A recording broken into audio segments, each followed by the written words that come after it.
महादेवी। जी परमेश्वर। हमें देवलोक चलना है। देवलोक? ये अचानक देवलोक जाने का निश्चय? आज देवलोक में देव माता अदिति का अभिनंदन है देवी, और आप तो हमारे विचारों से भलीभांति परिचित हैं। आप जानती हैं कि नारी का सम्मान हमारी दृष्टि में कितना महत्व रखता है। जानती हूँ परम श्रेष्ठ, जहाँ नारी का सम्मान होता है वहाँ आपका निवास होता है। हाँ देवी, यत्र नार्यस्तु पूज्यन्ते रमन्ते तत्र देवताः, और इसीलिए हमारा वहां उपस्थित रहना अनिवार्य है। तो फिर चलिए कमल नयन, मुझे भी ऐसे अवसर पर उपस्थित रहकर हार्दिक प्रसन्नता होती है। आइए। माता अदिति की, माता अदिति की, माता अदिति की, माता अदिति की, माता अदिति की, माता अदिति की, माता अदिति की, माता अदिति की, माता अदिति की, माता अदिति की, माता अदिति की, माता अदिति की, माता अदिति की। अभिनंदन देव माता, अभिनंदन। आप एक आदर्श माता है, आदर्श पत्नी है, आदर्श नारी है। मेरा प्रणाम स्वीकार कीजिए। मैं तो आपको और माता लक्ष्मी को देखकर धन्य हो गई त्रिलोकीनाथ। मेरे लिए तो आज का दिन मेरे जीवन का सर्वश्रेष्ठ दिन है। वो तो मेरे लिए भी है देवी। आज आपको आपके योग्य पुत्र सम्मानित कर रहे हैं, और मेरे लिए वो दिवस सृष्टि का सबसे श्रेष्ठ दिवस होता है जब संतान माता का अभिनंदन करती है। और आपने तो ऋषि कश्यप के प्रति अपने पत्नी धर्म को और अपनी संतान के प्रति अपने मातृत्व के धर्म को इतनी निष्ठा और गरिमा से निभाया है कि समस्त संसार को आपसे सीख लेनी चाहिए। देव माता तो मुझे मेरे पुत्रों ने बना दिया है, जिन्हें संसार देवता कहकर पुकारता है। परंतु सत्य इससे सर्वथा विपरीत है देवी। अर्थात? सत्य यह है कि संसार आपके पुत्रों को देवता इसलिए कहता है कि आपने उन्हें वो सारे संस्कार दिए जिन्हें पाकर ये देवता हो गए। मैंने तो उन्हें केवल माता का प्रेम दिया है सर्वेश्वर। निस्संदेह, परंतु माता का प्रेम वो विचित्र वस्तु है देवी, जो संतान को सुधार भी सकता है और संतान को बिगाड़ भी सकता है। आपने अपनी संतान को अच्छी शिक्षा दी, अच्छे आचार विचार दिए, अच्छाई और बुराई की पहचान कराई, जीवन जीने के ढंग सिखाए, उन्हें बुरी डगर पर चलने से रोका, उनकी हर भूल पर उन्हें टोका, और यही तो माता का वास्तविक प्रेम है। देवी, जिस प्रकार एक पौधे को अच्छे फलने फूलने के लिए सूर्य के प्रकाश, निर्मल जल और स्वच्छ वायु की आवश्यकता होती है, उसी प्रकार अपनी संतान को योग्य बनाने के लिए अच्छी शिक्षा, दीक्षा और मार्गदर्शन की आवश्यकता होती है। और यही तो सब आपने अपनी संतान को दिया।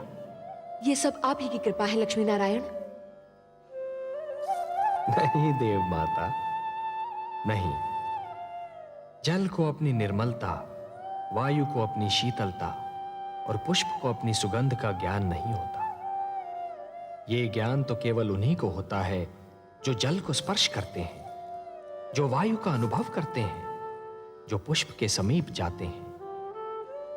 हे देव माता अदिति, आप कितनी महान हैं, इसका अनुमान कदाचित आपको नहीं है, परंतु आपके पुत्रों को है, संसार को है और मुझे है। बल्कि आपके मातृत्व को देखकर तो मुझ जैसा अजन्मा भी आपकी कोख से जन्म लेना चाहता है। हे त्रिलोकीनाथ, आपके सुंदर मुख से ये मधुर वाणी सुनकर मेरे हृदय की जो दशा है उसका वर्णन करने के लिए मेरे पास शब्द ही नहीं है। मेरा मन प्रसन्नता से फूला नहीं समा रहा। आपकी माता कहलाने से बड़ी उपलब्धि और क्या हो सकती है? जिसे ये स्थान मिल जाए त्रिलोक में, उसकी तुलना कोई नहीं कर सकता। तब हे देव माता अदिति, मैं आपको यह वचन देता हूं कि आपका पुत्र कहलाने का सौभाग्य अवश्य प्राप्त करूंगा। मैं धन्य हो गई त्रिलोकीनाथ। मैं उस दिन की प्रतीक्षा करूंगी। जाने की अनुमति दीजिए।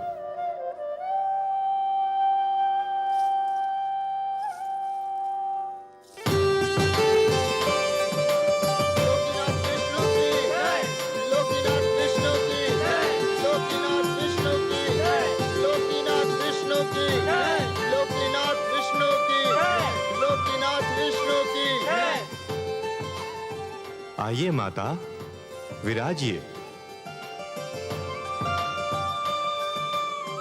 धन्यवाद पुत्रों, तुम्हारे कारण तो मुझे आज इतना महान वरदान मिल गया। पर हम तो आपको कुछ न दे सके माते। संतान से मां को और क्या चाहिए? सुख और आदर तो तुम सबने मुझे इतना दिया कि मुझे और किसी वस्तु की इच्छा ना रही और ना ही आवश्यकता।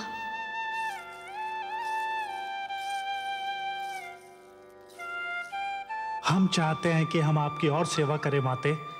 हम चाहते हैं कि आप अब यहीं रहे देवलोक में। हाँ माते, अब आप यहीं रह जाइए। पुत्रों, नारी का देवलोक वही होता है जहां उसका पति निवास करता है, और मेरा देवलोक मेरी धरती है जहां मेरे पति और तुम्हारे पिता प्रतीक्षा कर रहे हैं। तुम सब तो हर पल मेरे साथ हो, क्योंकि मेरे मन में हो।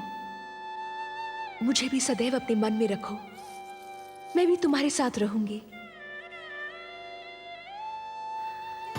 मैं अब चलूंगी। मेरे देवता को यज्ञ के लिए मेरी प्रतीक्षा करनी पड़े, ये मेरे पत्नी धर्म के विरुद्ध है। मुझे अब चलना चाहिए।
सौभाग्यवती भव, आयुष्मती भव।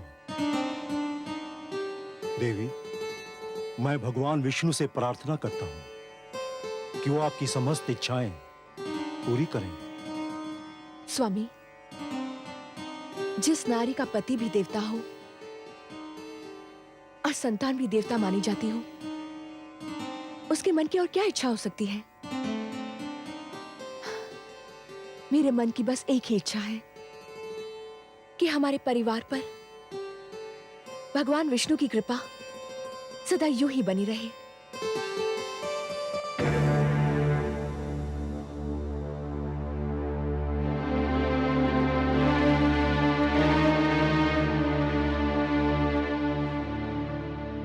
आप दोनों अब आ रही हैं, जबकि ये यज्ञ संपन्न हो चुका है। हमें क्षमा कर दीजिए स्वामी। क्षमा क्षमा करने के अतिरिक्त और मैं कर ही क्या सकता हूं। देवी, आप मेरी पत्नी हैं, मेरी संतान की मां। पर उसी संतान के कारण तो हम दोनों आ नहीं पाए। क्यों? क्या उन्होंने फिर कोई आतंक फैलाया है? घर में उन्हीं लोगों का तांता बंधा हुआ था जिनको हमारी संतान ने पीड़ित कर रखा है। हमारी समझ में ये नहीं आता कि आपकी तीनों संतानों में आप ही का रक्त है। फिर ऐसा क्यों है कि देवी अदिति के पुत्र देवता कहलाते हैं और संसार मेरी संतान को असुर और देवी दनु की संतान को दानव कहकर पुकारता है? पिता का रक्त संतान का शरीर बनाता है देवी। उसका चरित्र, उसका भविष्य माता की गोद ही बनाती है। माता की गोद शिशु की प्रथम और महानतम पाठशाला होती है। संस्कारों की नींव माता की गोद में ही पड़ती है और उसी पर चरित्र का महान भवन खड़ा होता है। शिशु अपनी माता की उंगली थामकर पहला पग उठाता है और यही पहला पग उसका भविष्य निर्धारित करता है। अदिति को ही देखिए, उन्होंने अपनी संतान को वो शिक्षा दी, वो संस्कार दिए, आज उन्हें श्रेष्ठ माना जाता है, देवता कहा जाता। और आप दोनों ने अपनी संतान की शिक्षा की ओर कोई ध्यान नहीं दिया, उन्हें कभी बुरे कर्मों से रोकने की चेष्टा नहीं की। लाड प्यार करके उन्हें इतना बिगाड़ दिया कि आज वो आपकी भी नहीं सुनते। मैं उनको नहीं, आपको दोषी समझता हूं। और देवी धनु, आपके पुत्र हयग्रीव ने धरती पर वो उत्पात मचा रखा है कि संसार उससे पीड़ित है और मैं उससे लज्जित हूं।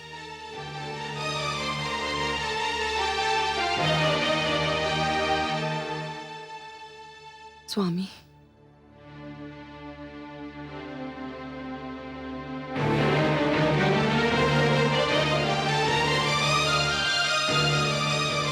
देवी अदिति, आप ही कोई उपाय बताइए कि मैं क्या करूं।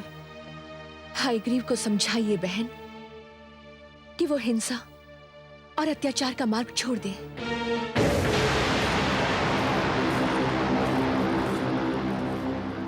नहीं होने दूंगा मैं मानव कल्याण। नहीं पुत्र हयग्रीव, नहीं, मेरी बात सुन। नहीं मां, हमें देवताओं से ज्ञान नहीं मिलेगा, न्याय नहीं मिलेगा, उस समय तक नहीं मिलेगा जब तक हम स्वयं आगे बढ़कर उनसे ज्ञान और न्याय छीन न लें। भगवान विष्णु मानव को ज्ञान देकर हमसे अधिक शक्तिशाली बनाना चाहते हैं। मैं हयग्रीव उस ज्ञान का अपहरण करूंगा, उसे बंदी बनाकर रखूंगा। ज्ञान का यह प्रकाश मानव समाज तक कदापि नहीं पहुंचने दूंगा। मैं भगवान विष्णु को पराजित करूंगा, देवताओं को पराजित करूंगा, समस्त मानव जाति को पराजित करूंगा। मां, हयग्रीव से आरंभ होगी दानव संस्कृति।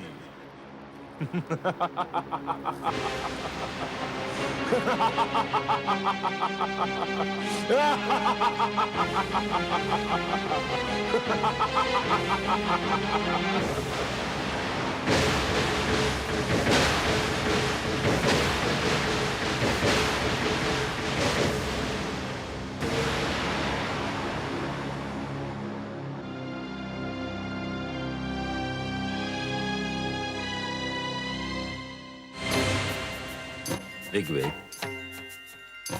यजुर्वेद, सामवेद, अथर्ववेद, मेरे निकट आइए।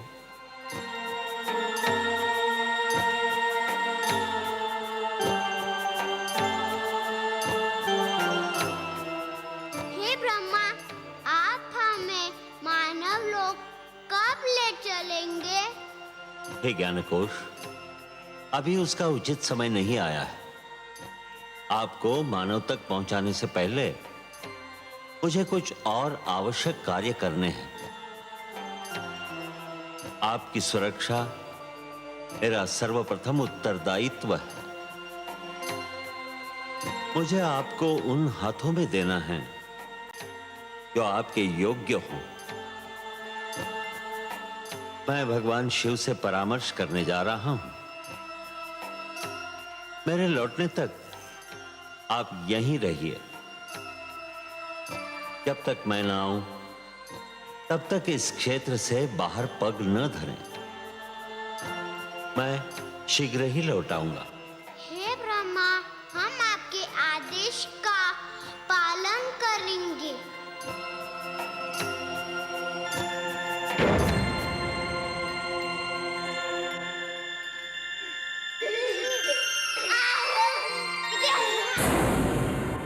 दानवराज हयग्रीव की, दानवराज हयग्रीव की, दानवराज हयग्रीव की, दानवराज हयग्रीव की, दानवराज हयग्रीव की, दानवराज हयग्रीव की, दानवराज हैग्रीव की, दानवराज हैग्रीव की, दानवराज हैग्रीव की, दानवराज हैग्रीव की।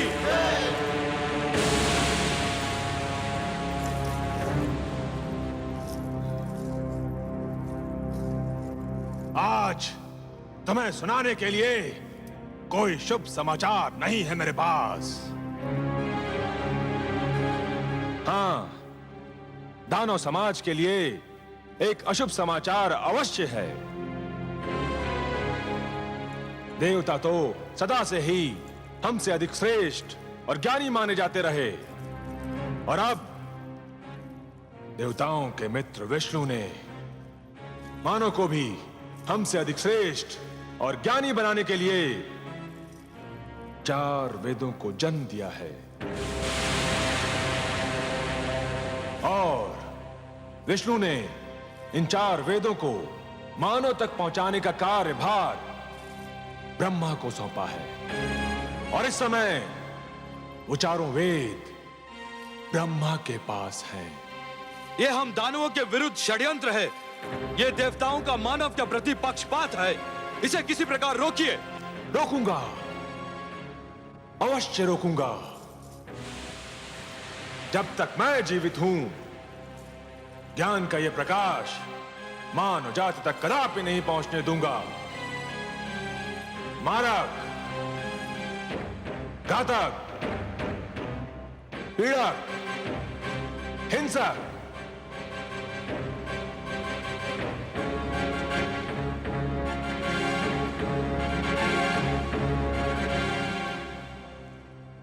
तुम चारों को अपनी शक्ति पर बड़ा गर्व है ना?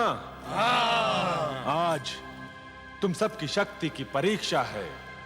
जाओ और ब्रह्मलोक से उन 4 बालकों को पकड़कर हमारी सभा में ले आओ।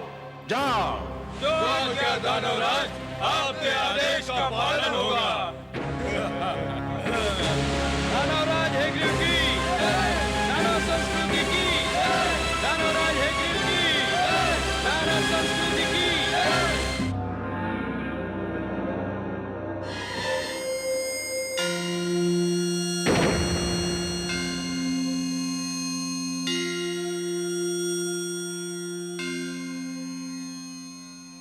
प्रणाम आदि प्रजापति ब्रह्मदेव।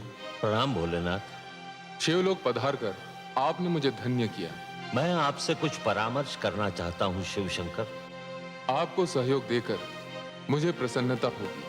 हे महेश, भगवान विष्णु ने 4 बालकों के रूप में अपनी वाणी मुझे सौंपी है और आदेश दिया है कि मैं इसे मानव तक पहुंचा दूं।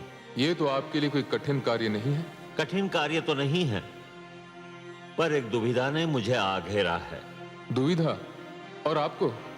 हाँ भोलेनाथ, आप तो भली भांति जानते हैं कि धरती पर क्या उत्पात मचा हुआ है। युद्ध, छल, कपट, भ्रष्टाचार, अत्याचार से धरती की दशा दयनीय हो गई है। एक मानव दूसरे मानव के रक्त का प्यासा हो रहा है। ऐसे मानव को भगवान विष्णु की दी हुई ये महान वाणी, यह अनुपम भेंट मैं कैसे सौंप सकता हूं भला? तो फिर आपने क्या निर्णय किया? कोई निर्णय लेने से पहले मेरे लिए आपकी स्वीकृति की आवश्यकता है। मेरी स्वीकृति? हाँ शिव शंकर, इस सृष्टि की रचना मैंने की है, परंतु इस सृष्टि में बहुत सी ऐसी वस्तुएं भी जन्म ले चुकी हैं जो अनचाही हैं। मैं इस सृष्टि में परिवर्तन चाहता हूं। भगवान विष्णु के आप्त वचन को मानव तक पहुंचाने से पहले मैं चाहता हूं कि धरती से कुरूपता, पाप, अन्याय तथा अवगुण का विनाश हो जाए। और हे महेश, ये कार्य तो केवल आप ही कर सकते हैं। हे आदि प्रजापति, इस धरती पर रूप और कुरूपता, न्याय और अन्याय तथा गुण और अवगुण एक दूसरे में इस प्रकार समाये हुए हैं, यदि एक को मिटाया जाए तो दूसरे का भी कुछ अंश मिट सकता है। पुण्य और पाप एक दूसरे में इस प्रकार उलझ गए हैं यदि एक पर चोट की जाए तो दूसरे को भी हानि पहुंच सकती है। यह क्षेत्र आपका है भोलेनाथ, कोई और इस कार्य में हस्तक्षेप कर ही नहीं सकता। यह निर्णय केवल आप ही कर सकते हैं कि किसको नष्ट किया जाए और किसकी सुरक्षा की जाए। आप जो निर्णय करेंगे वही उचित होगा, परंतु निर्णय तो आपको करना ही होगा। मुझे सोचने का अवसर दीजिए प्रभु।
क्या निर्णय है आपका भोलेनाथ?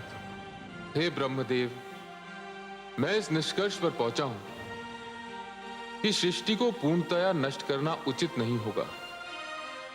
धरती को बने अभी अधिक समय नहीं बीता है। मेरे विचार में नष्ट करने के स्थान पर धरती को स्वच्छ किया जाना चाहिए। जल स्वच्छ करने का कार्य करता है। जिस प्रकार मनुष्य जल में स्नान करके अपने शरीर पर जमे मैल को दूर कर देता है, ठीक उसी प्रकार यदि धरती जल में डूबकर उभरे तो उसकी समस्त बुराइयां धुल जाएंगी जो आपको अनचाही लग रही हैं।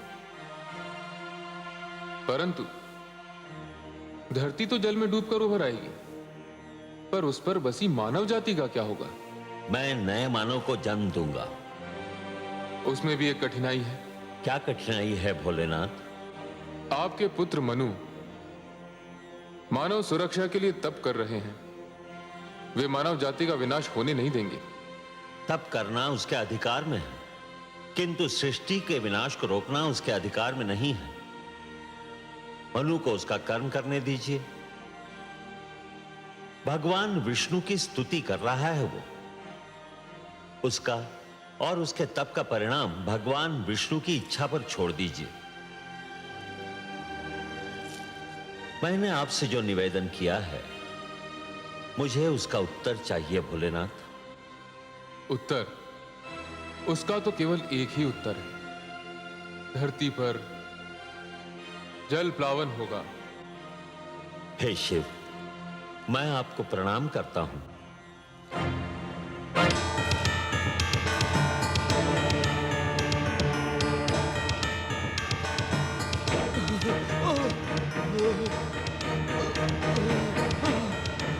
दानवराज, दानवराज, हम उन बालकों का अपहरण नहीं कर सके।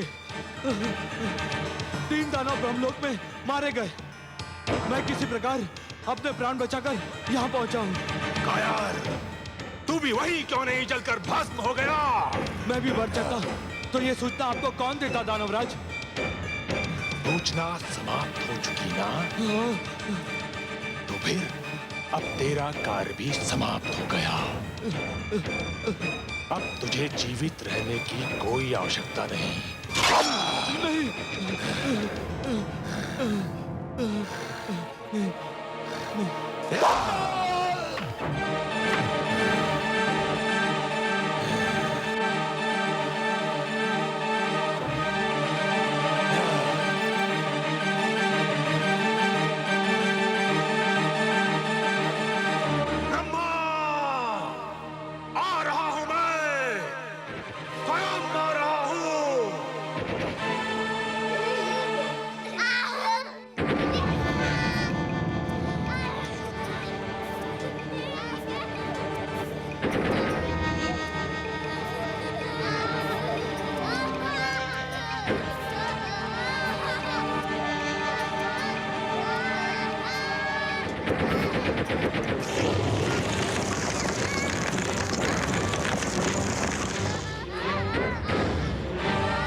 बालकों, मेरा चमत्कार देखना चाहते हो तो आओ, मेरे पास आओ।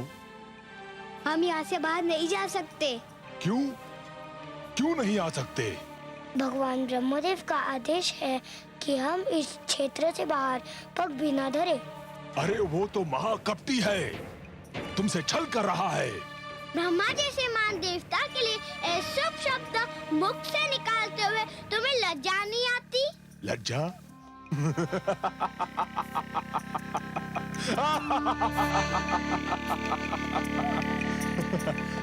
उस छलिए से लज्जा?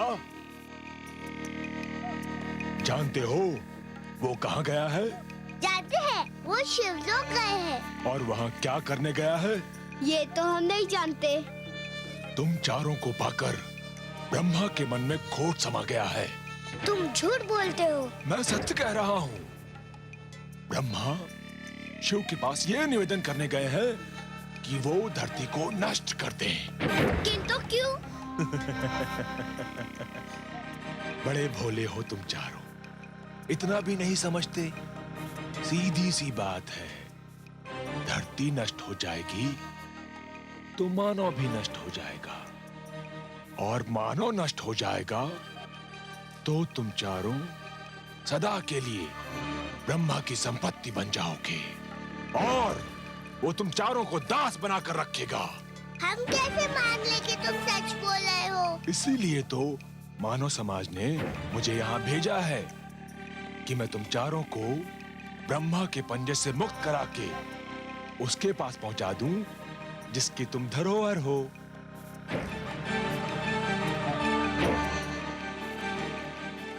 सोच क्या रहे हो? यदि ब्रह्मा आ गया तो कभी मुक्त नहीं हो पाओगे। जीवन भर उसके दास बनकर उसकी सेवा करते रहोगे। व्यर्थ सोच विचार में समय नष्ट ना करो। मेरे साथ चलो, आओ आओ। मैं तुम्हें वचन देता हूं कि मैं तुम्हें इसी समय मानव के पास पहुंचा दूंगा। मानव बहुत समय से तुम्हारी प्रतीक्षा कर रहे हैं। आओ मेरे पास आओ, आओ आओ।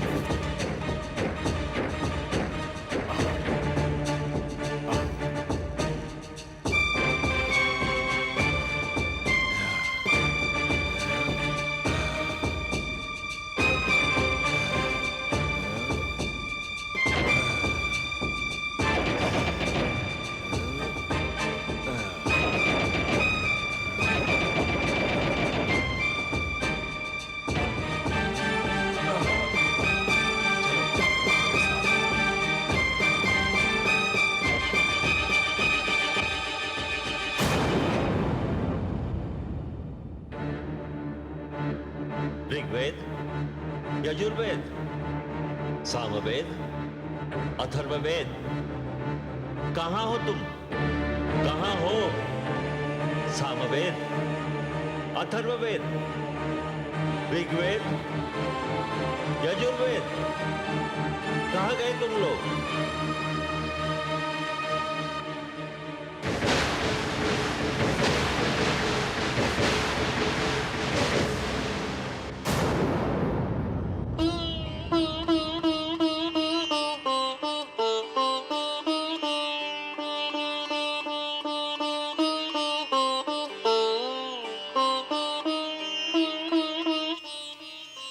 सर्वेश्वर, आपने अपनी जो धरोहर ब्रह्मा जी को सौंपी थी उसे कोई चुरा कर ले गया है।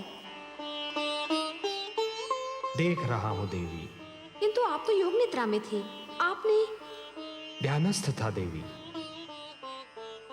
निद्रा और ध्यान में बस थोड़ा सा ही तो अंतर होता है।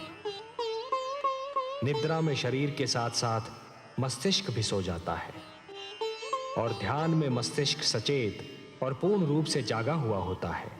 हे सर्वेश्वर, फिर आप शांत क्यों हैं? शांत इसलिए हूं कि मैं देखना चाहता हूं कि हयग्रीव मेरे आप्त वचन को कहां ले जा रहा है। जब तक पूरी घटना को देख न लिया जाए, समझ न लिया जाए, उसके परिणामों का अनुमान न लगा लिया जाए, तब तक कोई भी पग उठाना उचित नहीं होगा। शीघ्रता मानव की प्रवृत्ति है। मुझे इस घटना को पूर्णतया देख लेने दीजिए महादेवी।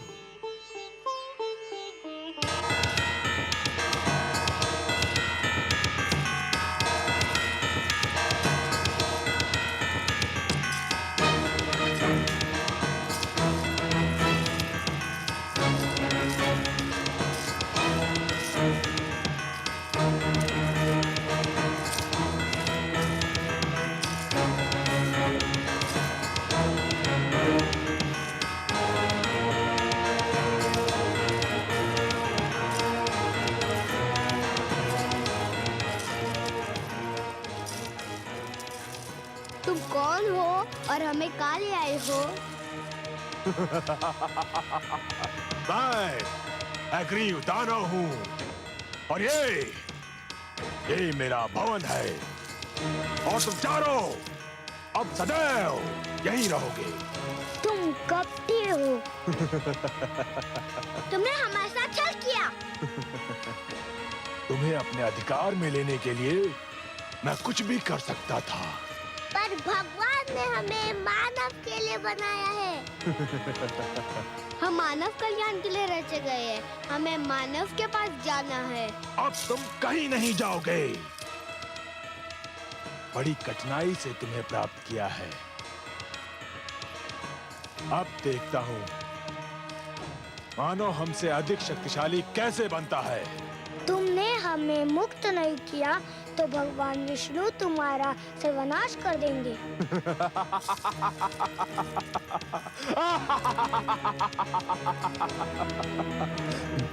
अब मेरा कोई सर्वनाश नहीं कर सकता।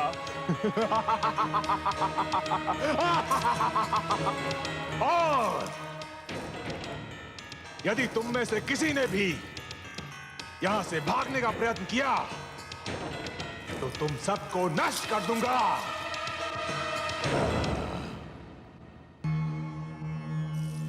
प्रणाम। हमारी धरोहर चोरी हो गई। कोई हमारे वेदों को अपहरण कर ले गया। यही सूचना लेकर आए हैं ना आप ब्रह्मा जी? आपसे क्या छुपा है सर्वेश्वर? हाँ, ऐसा ही हुआ है। मैं शिवलोक गया था। मेरी अनुपस्थिति में कोई उन्हें चुरा ले गया। ये कार्य दानव हयग्रीव ने किया है। जब से देवताओं ने दानवों और असुरों पर श्रेष्ठता प्राप्त की है, तभी से वो दुष्ट द्वेष की अग्नि में जल रहे थे। अब जब उन्हें यह ज्ञात हुआ कि वेदों के कारण मानव भी उनसे श्रेष्ठ हो जाएगा, तो वो सहन नहीं कर सके। मैं हयग्रीव को ऐसा कड़ा दंड दूंगा कि वो जीवन भर भूल नहीं पाएगा। ब्रह्मा जी, वेद मेरी वाणी है। मानव कल्याण के लिए उन्हें मैंने रचा था। उसने वस्तु मेरी चुराई है और इसीलिए अपने विरुद्ध किए गए अपराध का दंड भी उसे मैं ही दूंगा। परंतु आप निश्चिंत रहिए। काग अपनी चाल बदल लेने से हंस नहीं बन जाता। विष अपना रंग बदल लेने से अमृत नहीं हो सकता। वेदों को अपने निकट रखने के उपरांत भी दानव अपनी दानवी प्रवृत्ति नहीं बदल सकते। फिर भी अपनी पवित्र वाणी को अपवित्र वातावरण में नहीं रहने दूंगा मैं। यह मेरा संकल्प है। जो संस्कारहीन है वो ज्ञान तक पहुंचकर भी अज्ञान के अंधकार से बाहर नहीं निकल सकते। हे जनार्दन, एक और विचार भी मुझे व्याकुल कर रहा है। मेरे अनुरोध पर भगवान शिव ने पृथ्वी को जलमग्न करने का निर्णय लिया है। दूसरी ओर मनु ने सृष्टि की सुरक्षा के लिए आमरण व्रत रख लिया है।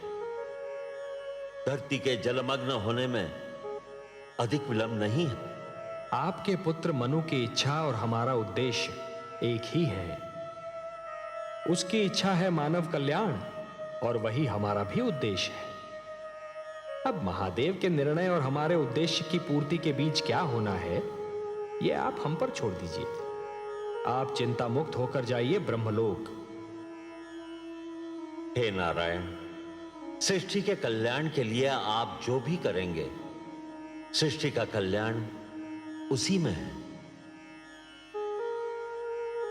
प्रणाम।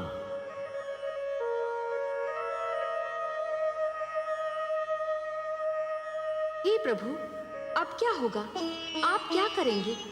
ब्रह्मापुत्र मनु का क्या होगा?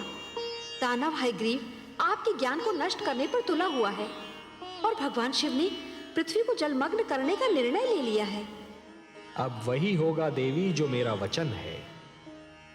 मैं वचनबद्ध हूं कि जब भी कोई शक्ति मानवता के लिए संकट बनेगी तो मैं उसे अवश्य रोकूंगा। जिस प्रकार सूर्य अपना तेज बांटना नहीं छोड़ सकता, जिस प्रकार एक दीपक अपना प्रकाश फैलाना नहीं छोड़ सकता, उसी प्रकार मैं भी अपने वचन से मुख नहीं मोड़ सकता देवी। अब मेरे प्रथम अवतार का समय आ गया है देवी। मत्स्य अवतार। परित्राणाय साधूनां विनाशाय च दुष्कृतां धर्म संस्थापनार्थाय संभवामि युगे युगे।